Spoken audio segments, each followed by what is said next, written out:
Hey everybody. Well, I have not had a training video up for everyone in quite a few weeks.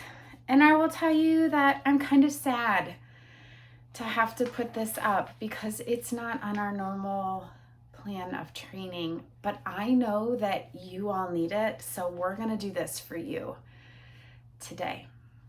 For those of you who've been following social media, you know we've done a ton of holiday health videos and giving you an opportunity to join the community of accountability and all of the pieces that come along with getting to the holidays and needing to just take care of ourselves and our family and all the things that come along with that.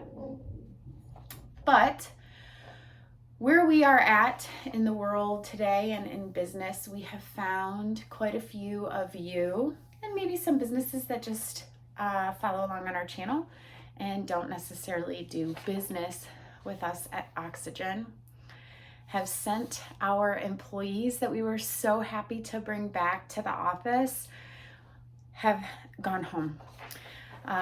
All of the variants and all of the different things in the world, we've sent our people home.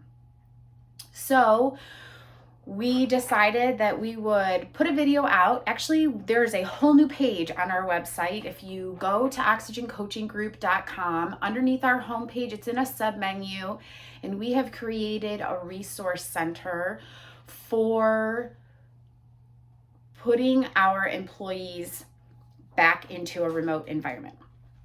We understand that this is a dynamic situation, that it's going to kind of ebb and flow, and there is no finish line kind of at the end. It's going to adjust and change. Maybe I should rephrase and say, if you don't know, there is no finish line here for a little while. We need to be flexible, right? Because those of us who aren't flexible and can't bend, we will break. And I don't think that any of us who have made it this far in business and in the world as we know it today are ready to break. We're fighters, right? So we've created this resource center for you on the website. At the bottom of that page, you can always 100% reach out, whether you are a client of ours or want to be a client of ours or are needing some information. You can all the way down at the bottom reach out to us. There's a contact form. We'll kind of add to that and adjust that as we need to. You can always get on our social media channels. So what you will find on that web page when you get up, when you pull it up, is the word show up. So I'm going to give you 6 things today that if you have found yourself sending your team home, or maybe we thought it was going to look different come January 1. Those of you who work with me consistently know that I don't think January 1 is a flag in the ground, start a new moment. Stay tuned. We're going to have a video from all of the coaches. We did a nice mashup for you, and we've got a message for you from all the coaches about goals and setting goals. It'll be the first podcast in January.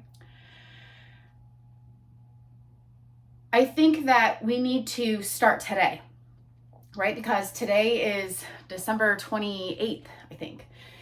And these 6 things are what we as leaders need to do. So we're gonna put this word up here for you, and I'm gonna encourage you, anytime you're feeling unsure, this is the word I want you to think of. As leaders, we need to 100% show up. Now, showing up, we feel like we do that every day, right? Maybe we don't show up as our best selves. Maybe we're showing up a little shaky, and you know that you can always reach out to an Oxygen coach to work through those moments or work through the day if it's getting shady or questionable. But we need to, when we have sent our teams home, the best thing we can do is show up. In whatever capacity that looks like, authentically showing up is one of the best things that we can do. When we acknowledge that sending our people home in a remote situation, it doesn't just affect our employees, right? It affects their families. It affects their coworkers. It affects our clients. It affects our prospects. It affects everyone when we have to go into a remote situation, into maybe a hybrid situation. Maybe you got some quarantine things going on. Everybody's affected. So what does show up mean? The first thing is that you'll see on those 6 pieces is as goes the leader,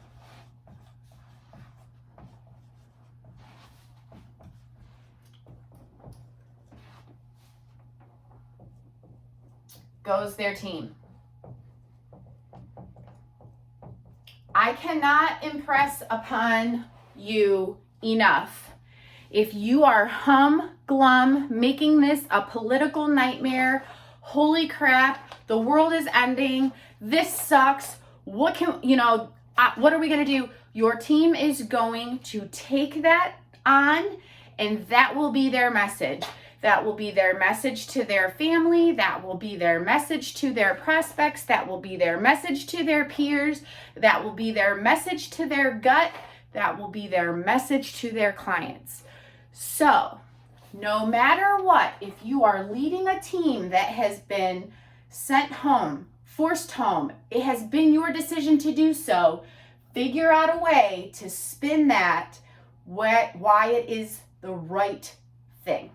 You want to call, complain, witch and snot at somebody? Then I suggest you call me, 440-371-6029. That's why you work with us. But if you decide that this is a horrible situation and you can't get through it, that's exactly what your team is going to decide. The next thing that you're going to find on here is, and I think the H is behaviors.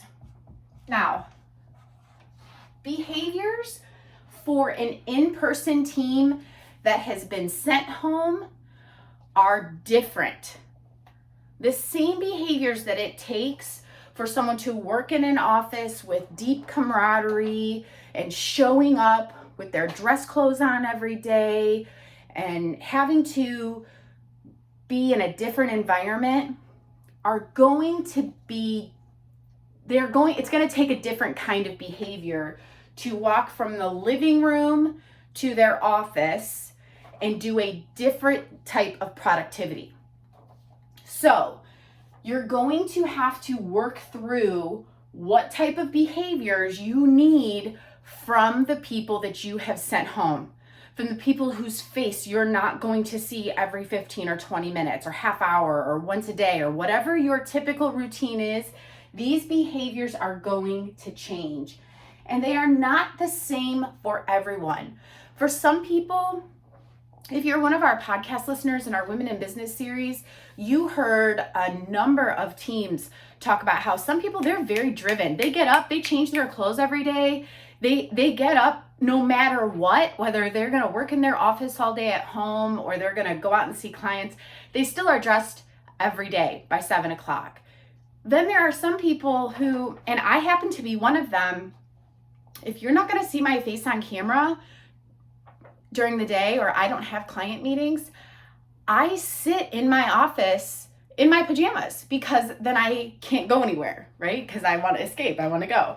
So the behaviors for one person aren't the same. You need to sit down and figure out with the person that's going to do them what it's going to take to keep them successful. The next thing is going to be the tools. So this one for me is super important. And I think that this gets stepped over really, really quickly because we think, hey, you know what? Kat, we've been here before. We already crossed over the obstacle of, well, now people have to figure out how to use Zoom or Teams or Google Meet or, whatever. We already did this for them. Yeah, we did. You're right. However, that doesn't mean we were doing it well.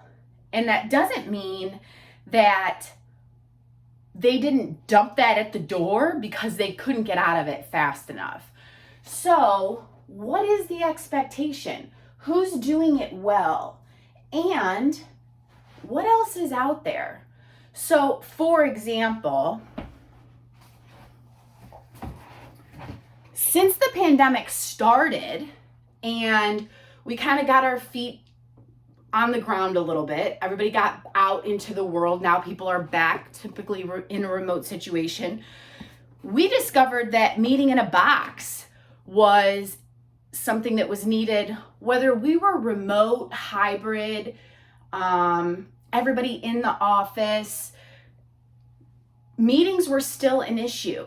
How people used Zoom, how well people used Zoom. We give a whole class on how to be a better Zoom facilitator, because people, just because they can use it doesn't mean they use it well, and fumbling through that technology at this point can kind of be a negative mark on you.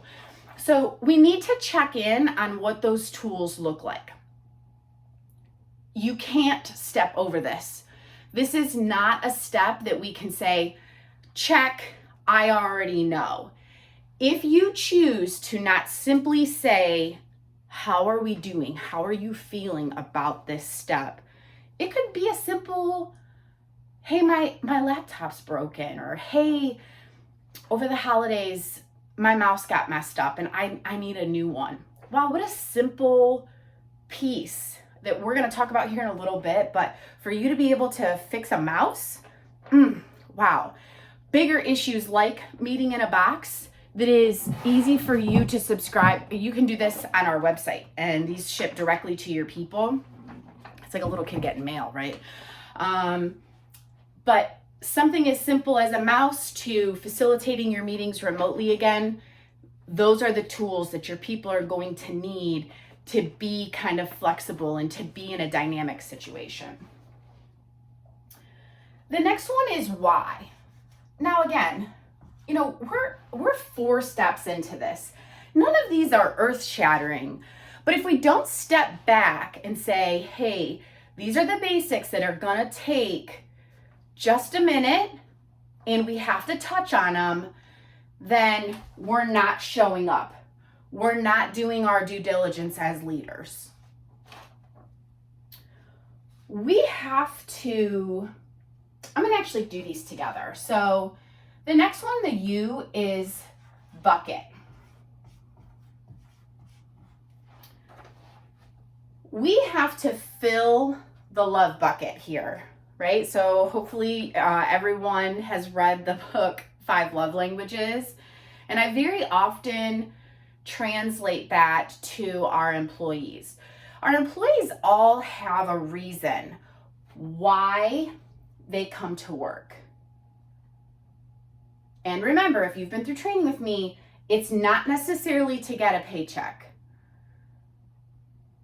I think a lot of leaders who train with us are shocked at the number of people who say, no, it's not money. I mean, yeah, I need a paycheck, but I don't do this work because of the paycheck.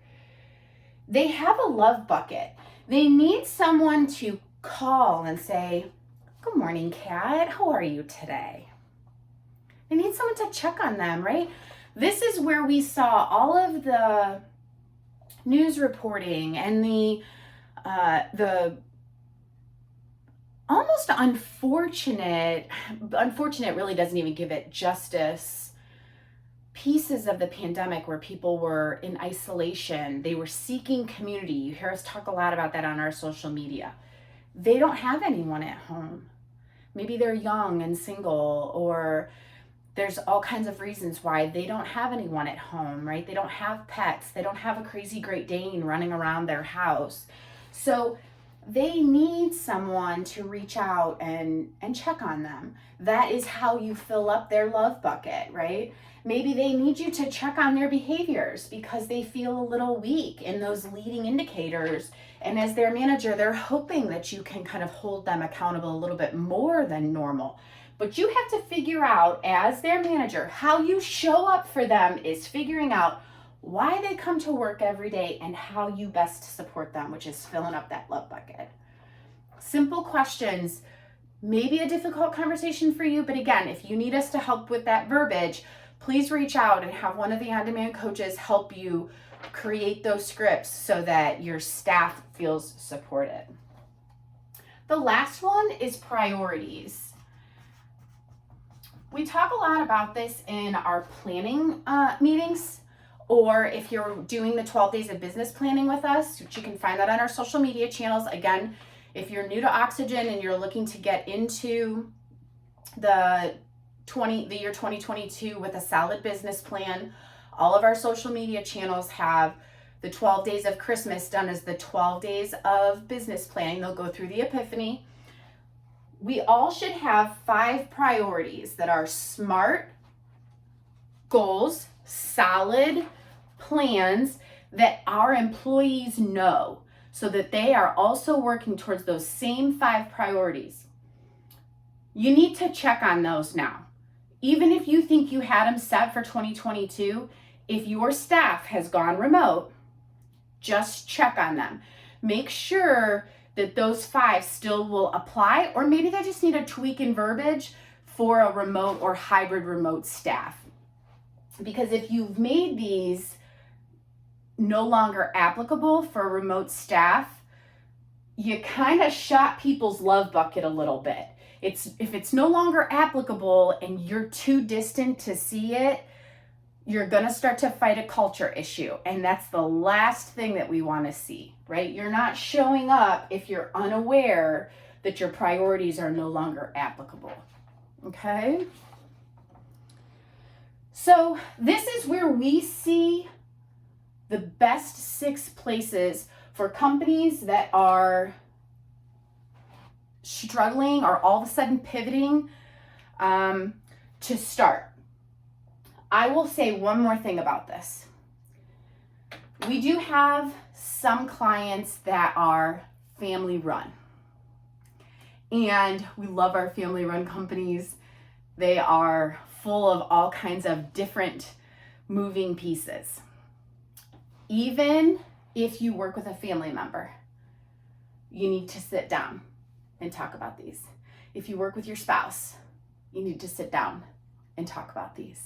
If you are a solo entrepreneur, you need to open a bottle of wine, have a glass of sparkling water, whatever is your jam. You need to sit down with your significant other and go over your plan. Sit down with your best friend or your accountability partner and go over your plans. Because these are real, and what is affecting your team is also affecting your clients and is also affecting your prospects. It will continue to be dynamic. It is a very fluid situation. And while we wish everyone health and wellness and to take care of themselves and do the right thing, this is going to continue to need to be addressed and will continue to be relevant. Please feel free to go to oxygencoachinggroup.com. Like I said, it's a sub-menu under the homepage, so it's super easy to find. We have plenty of accountability coaching slots available if you and your team, if you'd like us to help hold some space for your team. Meeting in a box. All of our social media channels are free, and we will do whatever we can best do to support you. We are a virtual training center, and we go all the way out west and all the way out east. So if you and your team need some additional virtual training or anything we can do, that's what we're here to do here at Oxygen. So as always, we end our training with a wish that you take just a little bit of time to breathe life in today, and we wish all of you health and wellness.